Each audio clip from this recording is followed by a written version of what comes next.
remind ourselves. You gotta explain this one. Let me explain to you how you read this slide, and you'll see how amazing it is. The gray lines on top, mostly on top, indicate the returns that the S&P 500 achieved for each of the years going back to 1980. You'll see that overwhelmingly positive. On average, it's 8.8%, 9% effectively. And that's the S&P 500's return since 1980. The red dot at the bottom, mostly at the bottom, or all at the bottom, are the low point which the S&P 500 reached during each of those years. The decline. And it typically, or on average, reaches a negative 13.8% return, or percent. Decline. So at some point during the year, it should typically drop. The S&P 500 should typically drop by approximately 14%. In other words, a 14% drop in the S&P 500 is not even noteworthy. Don't react, don't worry, don't panic. That's entirely normal. And does everyone follow how you read this? Mm-hmm. These red drops are par for the course. It's what we're doing.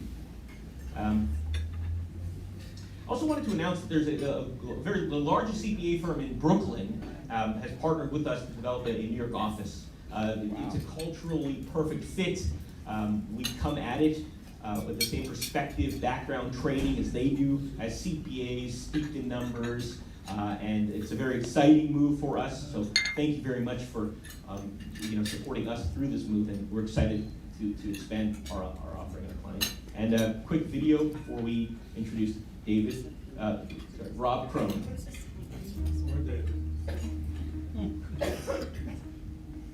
Wealth management is way more than simply managing money. We work together with estate planners, CPA firms, insurance brokers, and so on to create a totality that works for the long-term needs of the client. I joined my father's firm in 2006, and we realized together that we could add a lot of value, especially as compared to our peers who didn't have the context or training of a tax advisor. We're in the world of data-driven, evidence-driven investing. We are really counter-cyclical educators.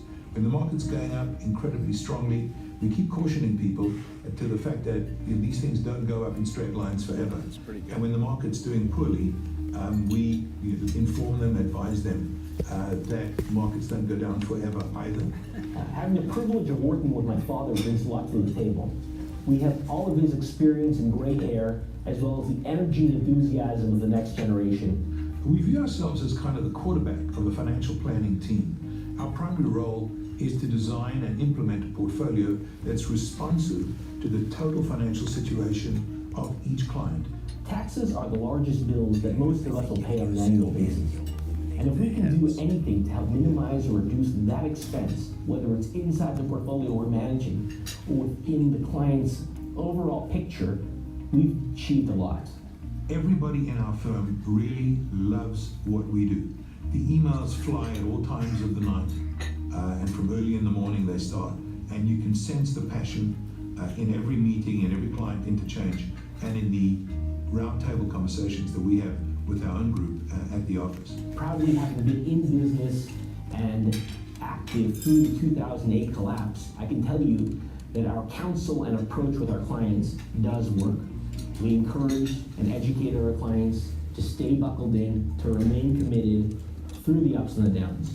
So RVW has really taken on a life of its own today, fulfilling the original idea of low costs, tax efficiency, and no conflicts of interest. It's extremely rewarding when our clients achieve their goals, whether it's a gift to charity or a transfer of wealth to the next generation. That's why we do what we do. Thank you. Really quickly before I introduce BlackRock and the skill set and the training that they bring to the table, for many of our clients, Social Security is not a huge source of their retirement income, but it still is important and needs to be considered.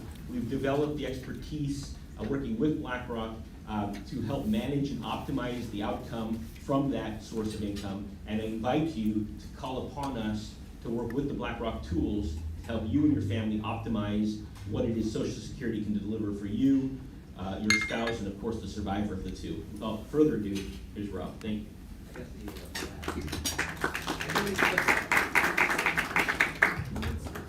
I do need the clicker though. Thank you. All right. So good morning, everyone. Good morning. Wow, Social Security. Clearly you guys didn't have anything better to do this morning. Actually, I think this is going to be a great use of your time.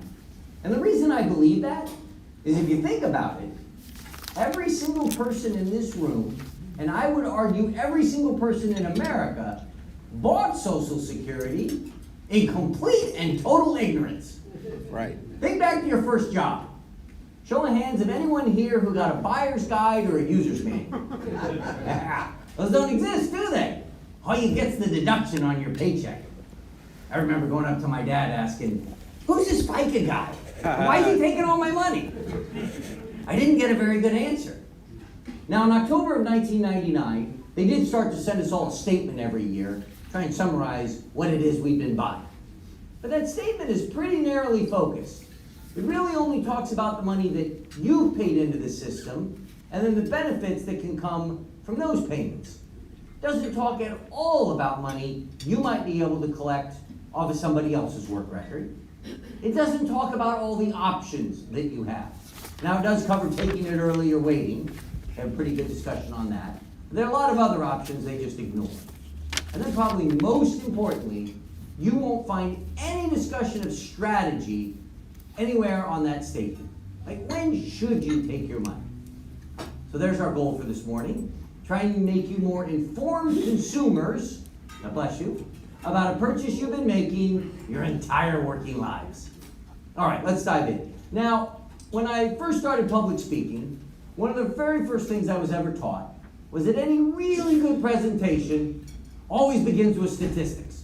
So these are mine. These are the actuaries telling us that we're all living longer. I draw your attention to the bottom two bars.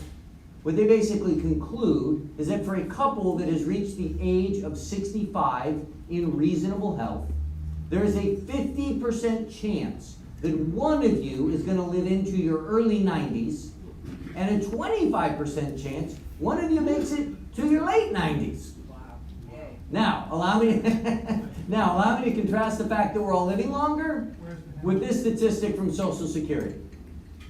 Namely, north of 70% of all the people collecting a Social Security retirement benefit today are collecting a reduced benefit. That means they took their money early, and maybe that's because they didn't think these statistics apply to them. And actually, if it was that simple, if this was just a longevity decision, this presentation would be all of about 4 minutes. Right? But it's not! I can talk to you guys for hours about this thing. Not that I will, but I could. And why is that? Well, this is a complicated program. Social Security is going to celebrate its 83rd birthday this August. Wow. That means the government has been working on this program for 83 years. 1930. Oh, and they worked on it. So, where should we begin in trying to understand this complexity? I'm going to suggest we start with that statement that I mentioned earlier. Show of hands, how many of you here today have signed up for your statement online? You can get it Ooh, not many of online. you. All right, well, I would strongly encourage you to do so. And the reason is, page 3 of that statement has a section entitled, Your Earnings Record. This is a history of every dollar that you've ever paid the Social Security payroll tax on, going back to the dawn of time. Well, at least it's supposed to be. I think some of you here realize the fact that the government does make mistakes every now and then. And this particular form is not immune to those mistakes. Now, because they're going to use the best 35 years on this list to determine how much money you're ultimately going to receive, you need to review this list to make sure there aren't zeros in years you know you were gainfully employed. And January of last year, they ran out of budget to mail this statement to anyone under the age of 60. So if you're under the age of 60, you won't be getting a statement in the mail anymore. And your ability to audit this earnings record goes away. And you only have 3 years, 3 months, and 15 days to correct an error you find. Aren't you glad they gave us the extra 15 days? Now, they do have a couple of exceptions to that rule, so if you do find an error going farther back than that, you ought to call them up and try and get it fixed. They do have a phone number on the bottom of page 3 that you can call. You will need a W-2 or a tax return from the year you got ripped off. So that's another reason why you want to get after this sooner rather than later. Now, if you don't audit your own earnings history, guess who does? Nobody! So, that's why you need to sign up for this thing online. And I would encourage all of you to share that recommendation with everybody you know, regardless of age. Actually, especially for people under the age of 60, since they're not going to be getting a statement in the mail anymore to audit that way. They're going to have to go online if they want to audit it. All right. Now, they give you other valuable information. They give you estimates of how much you'll get at 62, full retirement age, and age 70. And the place I would recommend that you go to sign up for this is ssa.gov. Now, the reason I'm telling you that's my recommendation is because a few years ago, Social Security actually changed all references in their literature and their advertising, so they actually no longer encourage you to visit ssa.gov anymore. They would now like you to visit socialsecurity.gov, because obviously that's a lot easier to type in your browser than ssa.gov. Actually, I do have a conspiracy theory I'd like to share. Do I think they really made that change? I think that somebody at the agency noticed that if you accidentally type that in backwards, you might end up someplace you didn't want to go. So they're like, no, we can avoid all that if we just go with socialsecurity.gov. Anyway, you can type either thing in, they both take you to the same place. And again, as I mentioned before, that's advice I would suggest you share with everybody, regardless of age. Now, the rest of what we're going to talk about this morning, though, is geared towards a very specific audience. And those are people who need to make a decision about when to take their benefit. Are you going to take it early and sign up for the lower benefit? Are you going to wait till your full retirement age and claim your primary insurance amount? That's just a big fancy phrase that Social Security invented to describe the amount of money that you are eligible to receive once you reach your full retirement age. Now, for every month you wait past that, they give you a raise. They call those delayed retirement credits, and you can earn those up to a maximum age of 70. Now, I do need to point out that full retirement age is actually a variable. It became one in 1983. Congress was checking out the health of the program at that point, and they came to the conclusion, whoa, this thing's in trouble. We got to make some changes. So they did. They made a lot of changes in 1983. And one of the more significant changes was moving the full retirement age. So it used to be 65 for everybody. But now, depending on when you're born, it's somewhere between 65 and 67. For the first wave of baby boomers, of which I notice we have at least one here today, those being born between 1943 and 1954, you have a full retirement age of 66. For every year you're born after 1954, you will need to add 2 months in order to get your full retirement age. Were you worried about the math test? Because there is one. All right, so now if you're born in 1957, you're going to have a full retirement age of 66 and, don't all go at once, 6 months. Well done. A lot of confidence in the room with your multiplication skills. I'm impressed. Yes. So if you're born in 1957, you have a full retirement age of 66 and 6 months. If you're born in 1960 and later, you're currently capped at a full retirement age of 67. Now, for those of you with a full retirement age of 66, I'd just like to point out that if you decide to take your money 4 years early, you're going to be signing up for a 25% lower benefit. For every month you take it early, they ding you a little bit, and this slide's just summarizing how big those penalties are on an annual basis. Wow, 25% reduction. I mean, that's a pretty big reduction. Why would anybody sign up for that big a reduction? Why do people take it early? They need the money. Now there would be the number one reason why people take it early. Now, based upon that introduction, I'm going to go out on a limb here, and I'm going to assume that none of you are here today because you have to take the money at 62, right?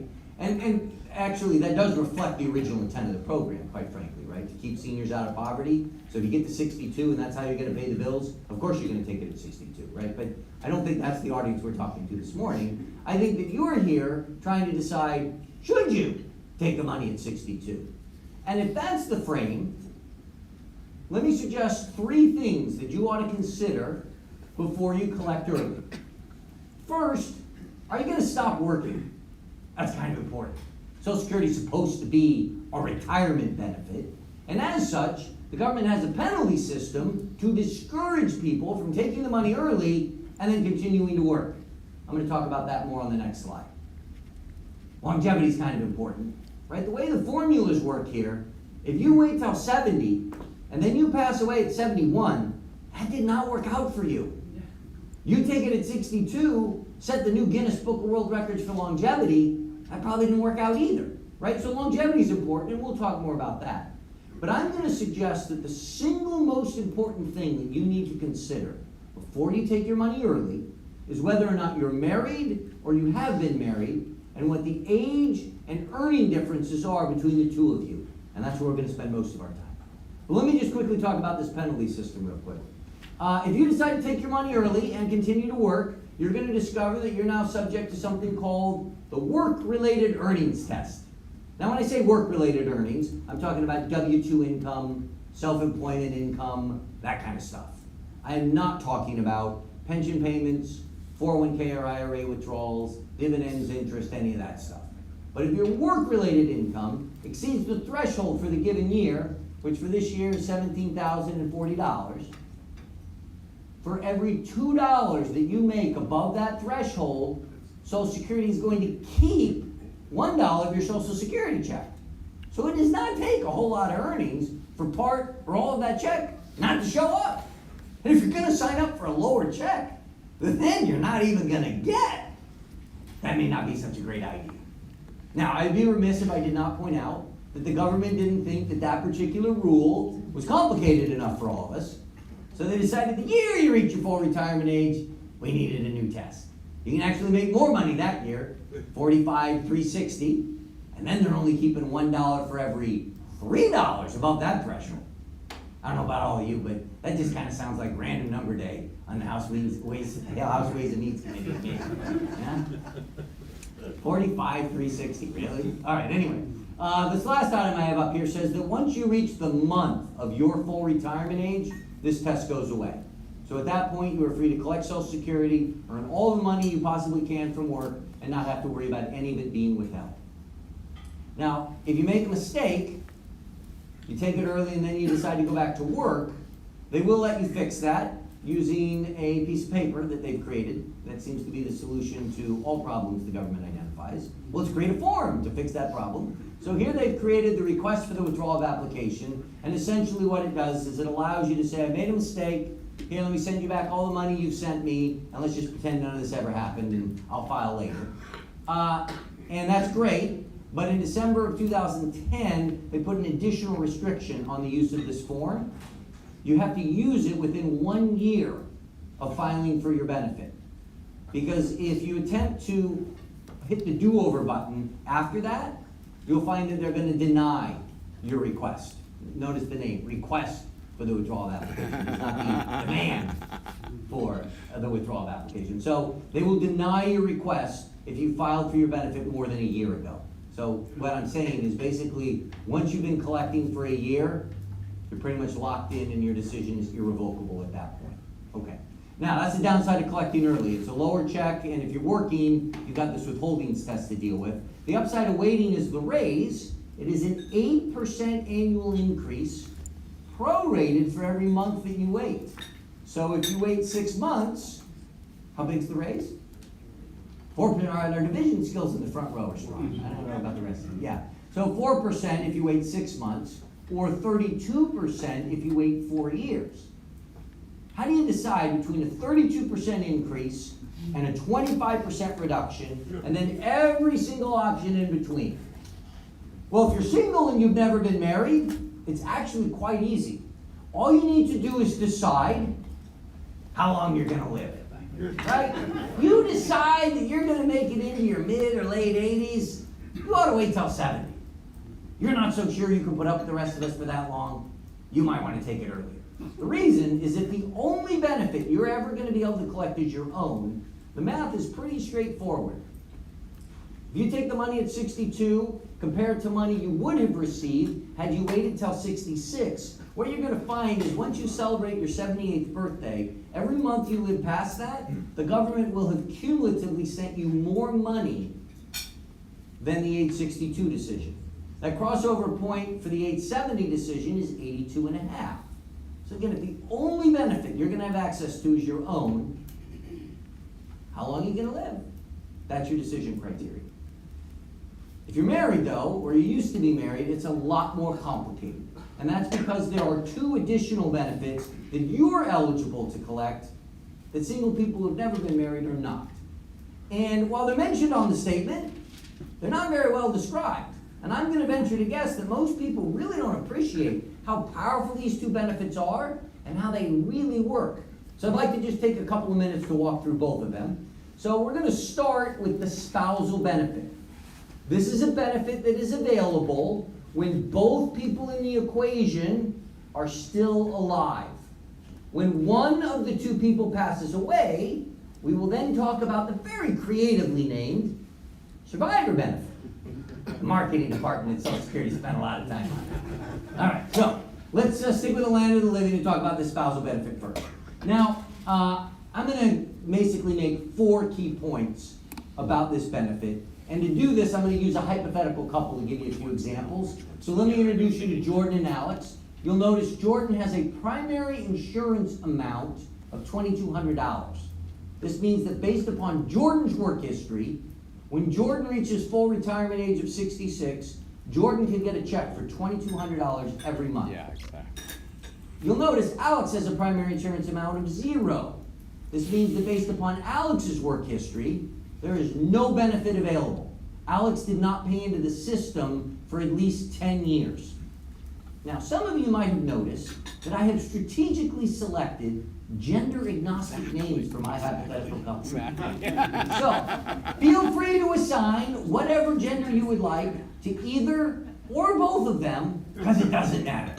Now, just so I don't have to keep repeating their names throughout the presentation, I will assign a he pronoun to Jordan and a she pronoun to Alex. But feel free to roll with whatever you want, because it doesn't matter. All right, first thing that you should all know about a spousal benefit is this. Any spouse is entitled to 50% of their partner's primary insurance amount once they themselves achieve their full retirement age. All right, that was a lot of words. What I just said as it relates to these 2 people is that because Jordan has a primary insurance amount of $2,200, when Alex reaches full retirement age of 66, the spousal benefit is equal to half of that, or $1,100. So this means at full retirement age, Jordan can get a check for $2,200, Alex can get a check for $1,100. As a couple, they can get $3,300 a month. Now, a lot of people think, all right, so I'm just getting half of whatever they're getting. That's not what I said. You're getting 50% of their primary insurance amount. Notice that if Jordan decides to take the money early and lock in a 25% lower benefit for himself, as long as Alex is willing to wait till full retirement age, she still gets the $1,100. Because it's 50% of the primary insurance amount, not 50% of whatever check Jordan is receiving. All right, everybody clear on point number 1? 50% of the other person's primary insurance amount once you're at full retirement age. That's point number 1. Point number 2. I mentioned full retirement age, $1,100. If Alex collects the money early, however, it's going to be reduced. Any money you take early is going to be reduced, right? But notice, there's a 30% reduction at age 62, not a 25% reduction.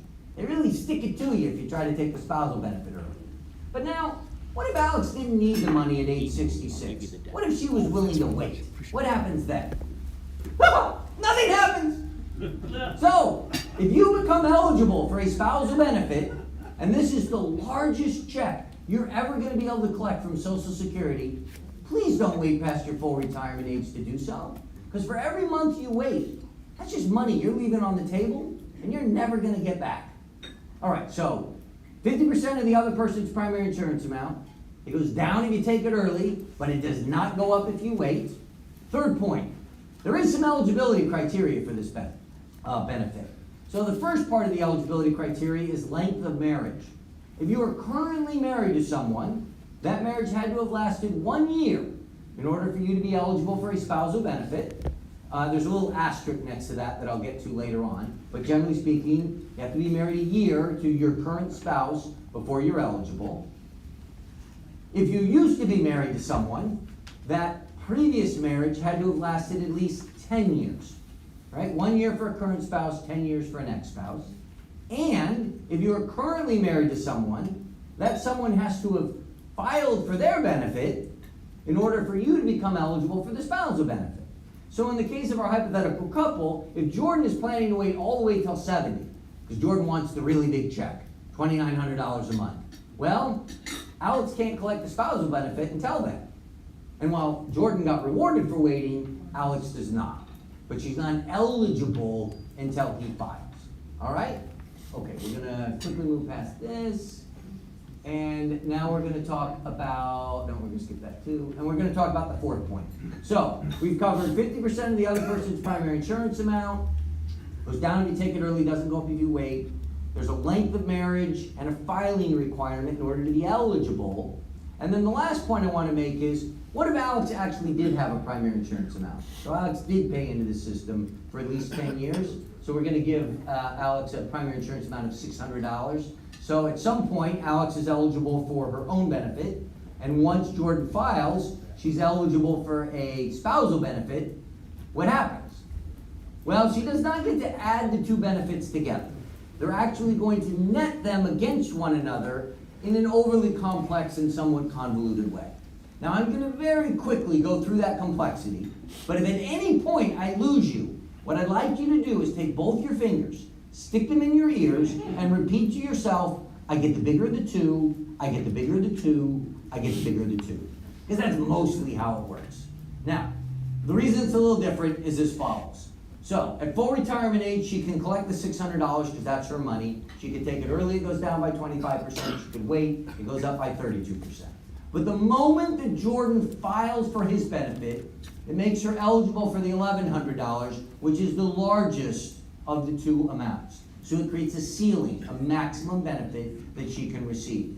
Now, there's this really interesting rule called the deemed filing rule. Just rolls off the tongue, doesn't it? And what it basically says is, if you're eligible for both, your own benefit and a spousal benefit, you have to take them both if you're going to take any of them. You can't cherry pick. And they're going to give you your money first, and then if there's anything left, you'll get that in the form of a spousal benefit. So at full retirement age, she gets her own $600. She gets another $500 of spousal money to give her a check of $1,100. And the reason that's important, that $600 is hers and $500 is spousal, is that if she takes it early, her piece of the pie got reduced by 25%, but the spousal piece of the pie gets reduced by the 30%. So she's getting a blending of the two reductions. That's where the complexity comes in. If she waits, sure, her piece of the pie went up, but the ceiling didn't. Hence my suggestion before. If this is the largest check you're going to be able to receive from Social Security, do not wait past your full retirement age, right? There's no upside. All right, any questions on the spousal benefit, right? We covered 4 key things you need to know. Are there any questions about those 4 things? All right, clear as mud. Let's move on to the survivor benefit then. And in the interest of time, wow, that didn't format well, did it? So we were going to skip the pie chart anyway. And in the interest of time, I also have to apologize to all of you. This is normally the part of the presentation where I tell an amazing joke. And it kills. But I got so much other stuff I still have to get to that you're just going to have to trust me. It was really funny. All right, the punchline to the whole joke is this, though. The spousal benefit and the survivor benefit, the amount of each of those are calculated completely differently. All right? So, in our hypothetical couple, if Alex were to look at Jordan's Social Security statement, on page 2, she would see an entry that says, Jordan survivor would be eligible for a $2,200 a month survivor benefit. So, Alex is thinking, okay, if he passes away, I get $2,200 a month. And what the statement doesn't say is that that's a big, fat, juicy maybe. Right? It doesn't explain that that number can actually be significantly different than the $2,200. And here's why. If Jordan decides to take his own benefit early, let's say at 63 and 6 months, and lock in a reduced benefit for himself, well, he's also just now locked in a reduced survivor benefit for Alex. Conversely, if Jordan decides to wait all the way till 70 and lock in the really big check for himself, He's also now just locked in a really big survivor benefit for Alex. I see this all the time. It is not uncommon in a married couple for the higher earner to think, wow, I have paid a lot of money into this system and my health history is not very good. I'm taking this thing at 62, so I at least get something. And the flaw in that logic is you're ignoring the survivor benefit. Because the question you need to be asking yourself isn't how long I'm gonna live, it's how long might one of us live. And if you remember my statistics from the beginning, they weren't just to impress you, there was a point to them. Right? There's a 50% chance that one of these two people is living into their early 90s. And it's probably Alex. Sorry guys, we got the bad chromosomes in this deal. Right? If you want 1833 or 2904, that's a pretty significant difference every month, isn't it? Sure So is. if you are the higher earner in a married couple, or you have a good relationship with the higher earner in a married couple, please make sure they understand how this benefit works, because the statement doesn't explain it at all. And it's the number one mistake I see people making. All right, any questions on that survivor benefit? Just what if the spouse that passes away doesn't, what if they? Oh, so what if, we'll go through a couple of scenarios. So what if Jordan passed away at 58, right? Never even was eligible to collect. What happens? Well, at the day he passes away, they calculate his primary insurance amount, right? He's put his best 35 years in at that point. He's not working another one. So his primary insurance amount is established. Let's say it's established at $2,200. That becomes her survivor benefit. So they will not penalize her because he dies early. Conversely, let's say he passes away at 68. He was planning to wait, but he didn't make it to 70 to collect. They will give her the 2 years worth of raises that he had accrued, right? So he made it to 68, so they'll give her a 16% increase over the $2,200. Question here. Is the 35 years consecutive or any 35 years? Your best 35 years regardless of when they occurred. So if at the age of 97, you made more money from work than you did during one of your best previous 35 years before that, you will actually see your check go up the following year. Okay? They recalculate your primary insurance amount every year. Any other questions on this? Yes? So if Alex is older Yes? than Jordan, Yeah? should Jordan still take it at the full retirement age and then Alex kicks in? Wow, that sounds like a strategy question, doesn't it? It's like we rehearsed this out in the hall. So, I think now we want to talk about collection strategies, right? My goal here up to this point was to just definitionally help you understand what it is we have to work with. You have an individual benefit, you have potentially spousal benefits, and you have survivor benefits. And it's really easy when you only have one of those to consider, your own, right? I showed you the graph. But when you're trying to put all three of those together, that's where the complexity comes in. And so what I'd like to do now is just walk you through a process of trying to sort through that complexity. Now, I need to just start off by putting it out there that, look, there is no perfect collection strategy for you. All right, let's just get that out of the way.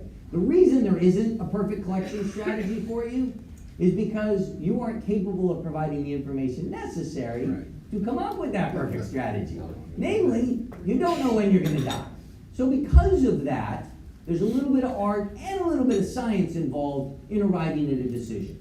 Now what I'm going to do is walk through this process for our hypothetical couple, but what I'd like to point out is that each of your situations is unique. And you really should meet with someone to explore your unique situation and understand what the trade-offs look like so you can make an informed decision about your circumstance.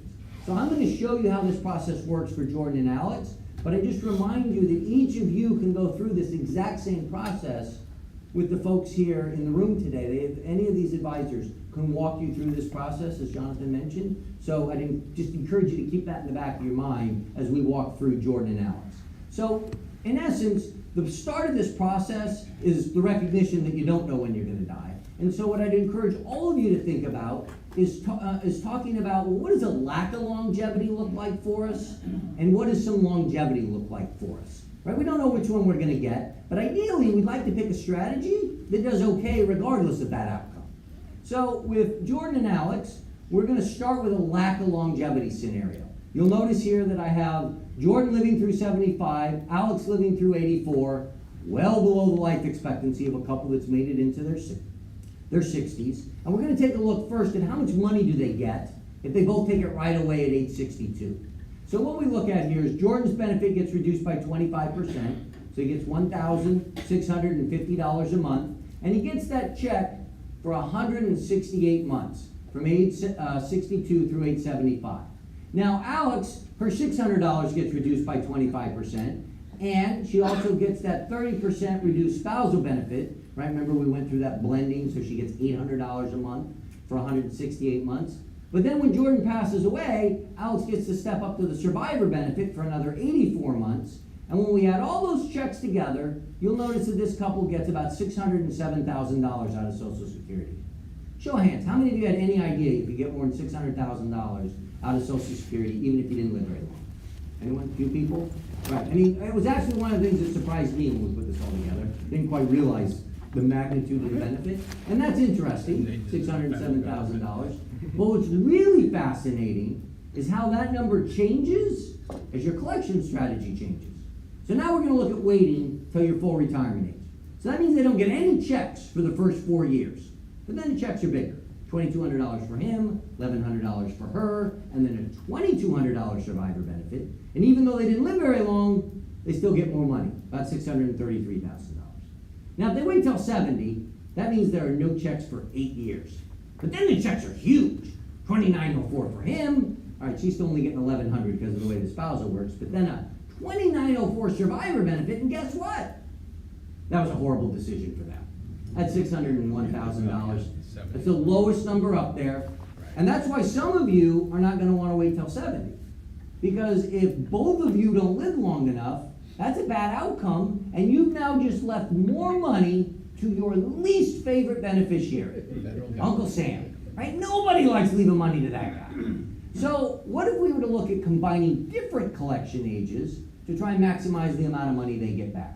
So in a couple where there's a high earner and a low earner, the strategy that might get suggested would have the lower earner taking the money right away, even though it's reduced, having the higher earner wait as long as possible, because not only does that lock in the largest benefit for them, but it also locks in the largest survivor benefit for the lower earner.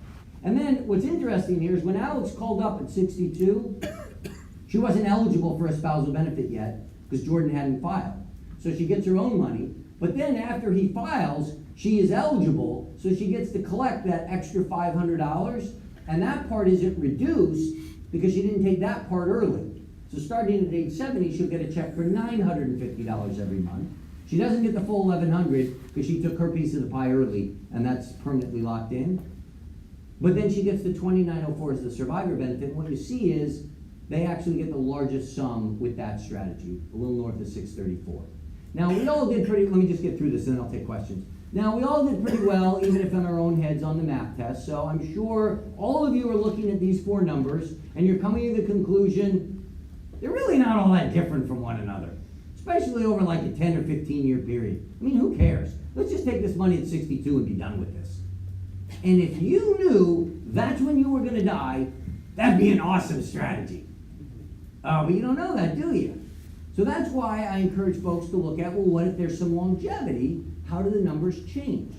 So now I'm going to add 10 years to Jordan's life expectancy, 8 years to Alex, and we're going to see how the numbers change. Everybody ready? Now I need to let you know that I am working on a patent for this. We're going to push a button and we just all live longer. It only works in PowerPoint right now. All right, so here we go. You'll notice that our combination strategy still wins. They're now getting $1.03 million out of Social Security. But look where it went from last place to almost first place, $870. And look what's way in last place by over $170,000, $862. So here's the power of this kind of an analysis, right? You can meet with one of the advisors, share with them your dates of birth, your primary insurance amounts found on page 2 of your statement, and then whatever longevity assumptions you want to talk about, and have these numbers produced for you. And then you can have a conversation. If you were Jordan and Alex, you might be looking at all this information and you might conclude, you know what, we're still taking it at 62. I know we might be leaving $170,000 on the table, but we're okay with that. Or it might be, wow, $170,000, that's a lot of money. Honey, you're waiting until 70. But whatever you end up deciding, That's now an informed decision. Right? You're not guessing or going off some rule of thumb that Susie Orman tossed out on the Today Show. Or worse, the bartender at the Bellagio. That's my favorite story ever of a client who decided to take it at 62 because the bartender at the Bellagio pointed out, but dude, you could be gambling with this money right now. Oh, great, yeah, let me go up. So anyway, my point is, you really should make an informed decision, and the bartender at the Bellagio is not your source, right? But any of the advisors here can produce these numbers for you so that you can make that decision. And then you also need to understand, as Jonathan pointed out in the introduction, there's a lot that goes in to making sure they're taking care of your financial well-being. This is just one part of that decision. So discussing that decision within the context of your overall plan, that's pretty powerful as well. So just again, I'd encourage all of you to take advantage of that. I'd like to now just skip ahead to a couple other things. First, I do want to just briefly touch on strategies for widows or widowers and explain a unique feature of the survivor benefit that we haven't covered yet. So, two unique features. One is you can actually take a survivor benefit as early as 60. You don't have to wait till 62 like you do for an individual benefit or a spousal benefit. The other thing that I point out is it does not suffer from the deemed filing rule. Remember how I said if you're eligible for your own benefit and a spousal benefit, if you're eligible for both, you got to take them both. You don't get to sequence. That is not the case with the survivor benefit. You can sequence them. So you'll notice Chris, another gender agnostic name, so feel free to roll with widow or widower. Good earnings history, $2,200. Good survivor benefit from deceased spouse, $2,500. We might actually suggest that Chris take that survivor benefit first. And because there's no deemed filing rule, Chris can make that decision, leaving his or her own benefit alone to continue to earn the raise. So collects that survivor benefit for 10 years, and notice it's reduced, right? He or she isn't getting the $2,500 a month, only getting close to $1,800 a month. But I should point out that the reduction factor that's applied to survivor benefits is the smallest of all the reduction factors. They penalize you the least for taking a survivor benefit early. They penalize you the most for taking a spousal benefit early, and then right in the middle is the individual benefit. So again, Chris could take the survivor benefit for 10 years. Chris's own benefit is now grown by 32%, so at age 70, Chris can switch over to that survivor benefit and collect that for the rest of his or her life. That is so much more powerful, $250,000 better than just taking the individual benefit right away at 62.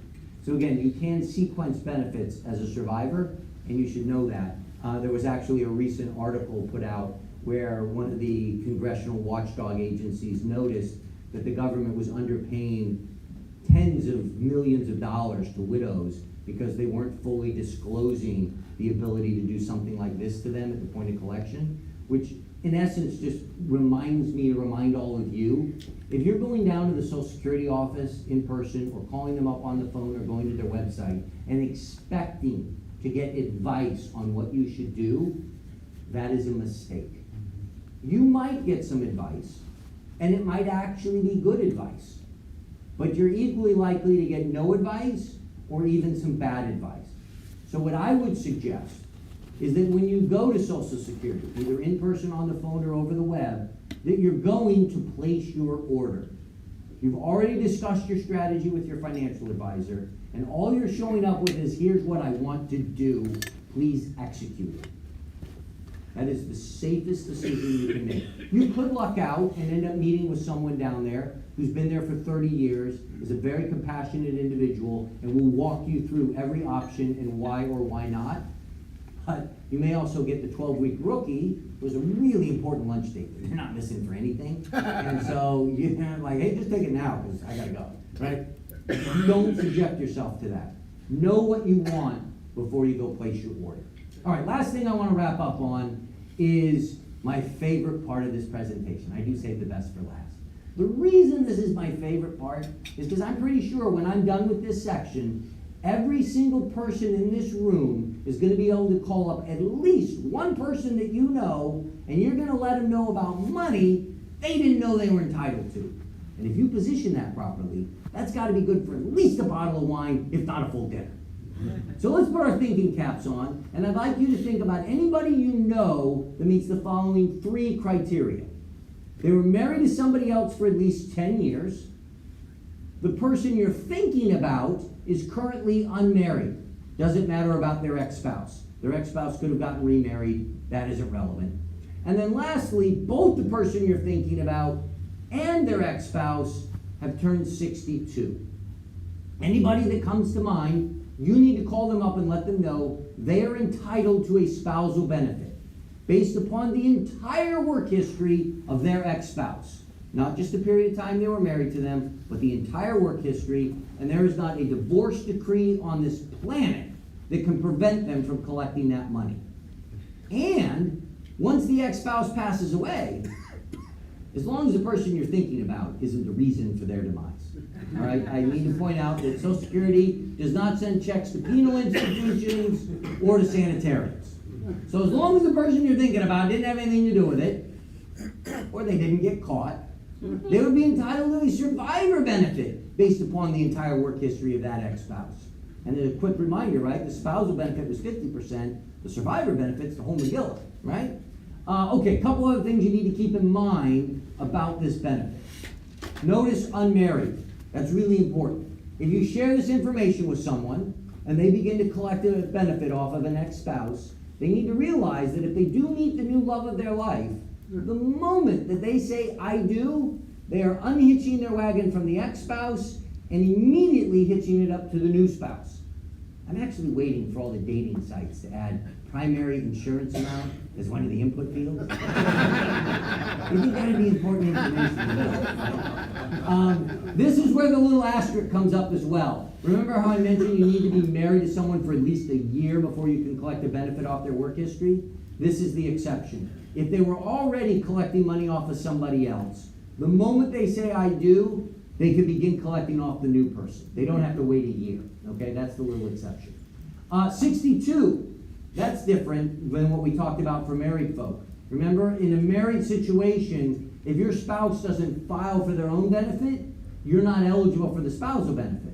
In the case of divorce, the ex-spouse doesn't have to file. The ex-spouse only has to turn 62. That's a different eligibility requirement in the case of divorce. Also, I want to point out that regardless of the decision the person you're thinking about makes, please realize it has no impact on the ex-spouse or any new ex-spouses or regular spouses that they've accumulated along the way. Because actually, this person isn't even going to know that the person you're thinking about is trying to benefit off their work history. Well, unless, of course, this person writes them a little vindictive note, thanking them for all the extra money they're now currently enjoying. At that point, they would know. Last thing I want to mention about this benefit is as follows. Nobody in America is going to get the following letter from Social Security. Dear dummy, I got a whole pile of money I could be sending you if you just call me up and ask for it. Now, again, they probably word that a little better, but they're not sending those letters because that's not how the system works. You need to know that you're eligible for the money, and then you have to call them up and ask for it. It doesn't just magically show up in the mailbox one day. And this benefit that I just described to you, it's not discussed anywhere on that divorced person's statement. Not even as a footnote. So there are a lot of people out there who have no idea they're eligible for this money, and it would be your civic duty to call them up and let them know. Now, if you got a lot of people on the list, I might caution you to spread those calls out over a period of time, because that could be a lot of dinners back to back to back, and that's probably not good for you. Now, because we are in the state of California, I do have to do just a little bit of extra credit before you start putting your phone call list together. There are 2 modifications to benefits that are unique to states like California. They're called government pension offset and windfall elimination provision, and essentially they impact people who did not pay into Social Security while they were employed, but instead earned a pension from that government entity. So let's think about teachers here in the state of California, a number of state employees here in the state of California, sheriffs in the state of Louisiana, teachers in Colorado. There's a number of folks. My point is, if one of the people on your list was a teacher here in the state of California, you might just want to cross them off. Because the way the government pension offset works is they're basically going to take 2/3 of their monthly teacher pension and subtract that from any spousal or survivor benefit they might otherwise receive. So if you're getting a $6,000 a month check for being a teacher, right, 2/3 of that is $4,000. There is not a spousal benefit or a survivor benefit that will survive, no pun intended, that reduction, right? There aren't any survivor benefits larger than $4,000. So that's why I'm just cautioning you. If they were teachers, you might want to cross them off the list, because the call would go like this: hey, great news! You are eligible for a spousal benefit. Oh, but it's probably going to be reduced to 0 because of that government pension offset thing. Right? So you might want to just skip that one, all right? Okay, look, I've covered a lot of information here. My goal was not to make anyone an expert, but it was to sensitize you to the fact that you have options to consider before you redeem this purchase you've been making your entire working lives. And you have some phenomenal resources in the room here today who can help you think through those options and arrive at an informed decision, right? Because for most of you, this isn't about being able to pay the bills. This is about getting your share of what you've already given Uncle Sam and making sure you maximize that amount you get back. And the folks in this room can help you do that. So with that, I'm happy to take some questions. We saw your hand go up first. So 2 questions. I'm only starting with one each. One each. But if it's a good question, I'll give you 2. 2. So is there a maximum, I think you said up there about 186 months. So the first question is there a maximum time that you can collect Social Security, or is it until death? It's until death. So you can collect Social Security until you pass away. Okay. It is a lifetime benefit. So once you make your decision, that is the amount essentially you're collecting for the rest of your life. Your second question? So the second, thank you. Second question, on the, when we do our Schedule C for self-employed, and then on the 1040, the front page of the 1040, we're paying something that looks like Social Security. Is that counted in the Social Security benefits? Yes. So again, for 2 things. One, as a self-employed person, you're actually paying your share and the employer's share in the Social Security. So you're paying 12.4% up to the limit, right? The limit's around $128,000, $129,000. So once you make past that, you're not paying Social Security payroll tax anymore. But yeah, you're responsible for all that. And then for the withholding purpose, so if you're collecting Social Security but still working and making, making those payments, again, if it's above that limit of $17,000 and change, that $2, $1 thing is going to kick in. Okay? Question here. So Rob, thank you for an incredibly informative and delightful presentation.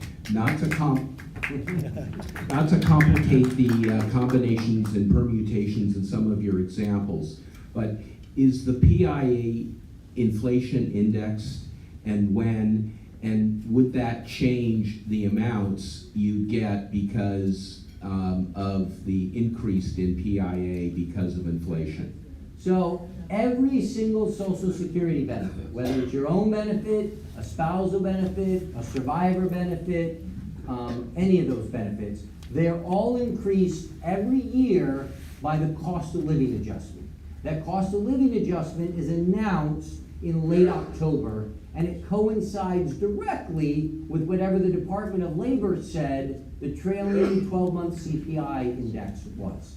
Right? So whatever the inflation rate was for the previous 12 months, that's what the cost of living adjustment to Social Security will be.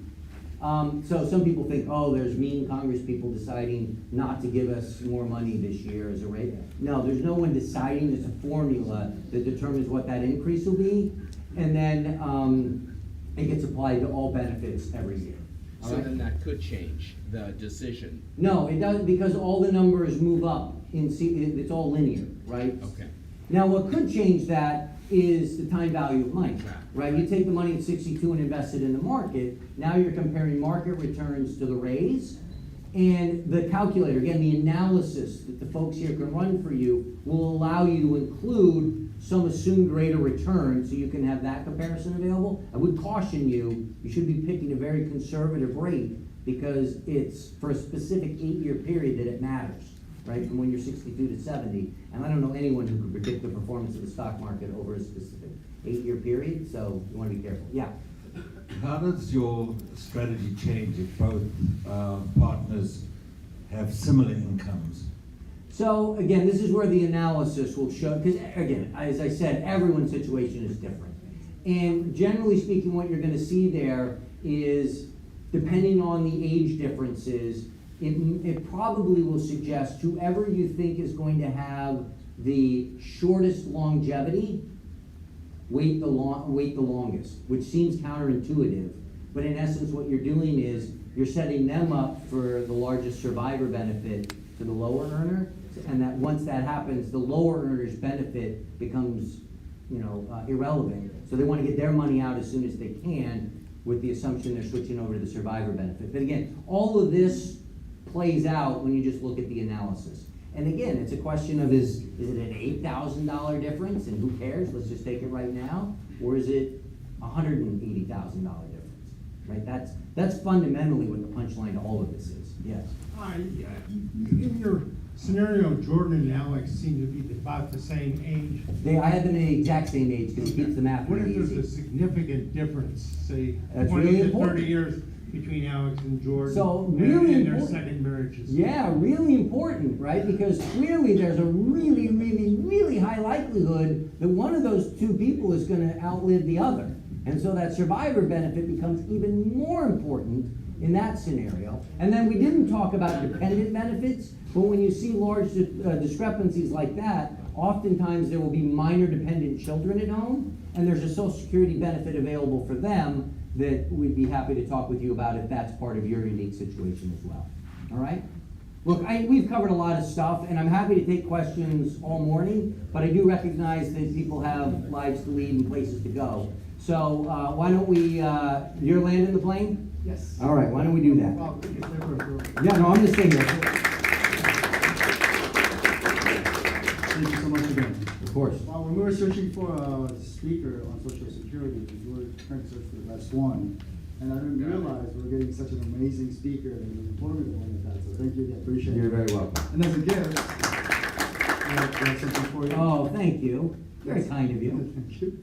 It's a cufflink with the design of the great Andy Warhol with Yes. Benjamin Franklin, which represents the old wisdom. So thank you again, appreciate it. Thank you so much. Thank you. And BlackRock is a great partner of us, and in addition to the great tool that we have with the Social Security, we'll be happy to work on any of the analysis. Some of the investment funds we use is also fantastic, and it works with our investment philosophy. So one of the investment funds we use, it's fundamental driven. It looks for quality types of companies that has high return on equity, stable year over year earnings. And it's a fantastic overall. So again, thank you for being a great partner. And speaking of investment philosophy, we have the Wealth Blueprint book. It's a fantastic book on what to do and how to avoid the Wall Street traps. I've been there. So it has very good informative information on investing, written by Selwyn Gerber and Jonathan Gerber. So it's outside. If you could pick that up, that would be great. And thank you again for all of your time. Appreciate it.